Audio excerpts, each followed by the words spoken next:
मोजां रादाब फैलै सहर बेरेफुंजानि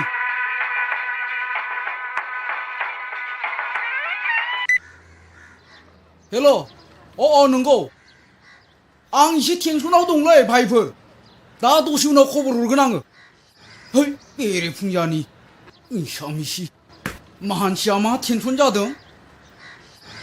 सानफ्रामबो सेलाय बेलाय थिखा फिसाखौनो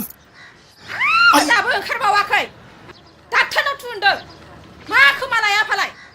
खालि डाक्टार बेरेफुंजानि खालि डाक्टार मानो नांगौ डाक्टारखौलाय दा डाक्टारखौ गोसोथोबाय खरस गैयिनि खरस बाजे है लोमजाबाल' डाक्टारनाव थाङो नामा मैया आइया मा बुंलाङामोन माबार ओंखारथु है बेखौनो आंखौ नांलायगौ नामा हारसिं थांनो हाया मानसिफ्रा मा साननांगौ आंखौलाय मा साननो सोर मा साननो फिसाया बिजिखौ डाक्टारनाव दोनलांदों सोर मा बुंनांगौ है सिरिथा होनदों सिरिथा मा सिरि थानो आं मानो सिरि थानो माबार ओंखारबा ओंखार आं लाजियो होनदोंलै लाजियो मा बुजिया नोंलाय उइफास गैयानो आंहा बेबायदि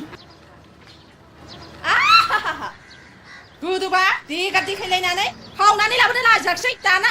हिनजावखौ डाक्टारनाव लांनो लाजिदों आं मोनथिया बिफा जानो गोसो दंबा माबार ओंखार डाक्टारनाव थु माबार थांखांनाय बाथ्राफोरखौ रायखांबावो लासिंसिंनो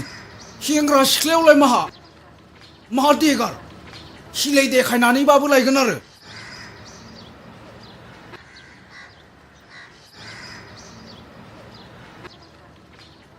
बोरो लंपेन्ट गस्लाफ्रालाय माथो गांसेबो सुनायानो गैया माखौ गाननांगौ आंलाय नों मैया गान्दु लानायालाय बावसिया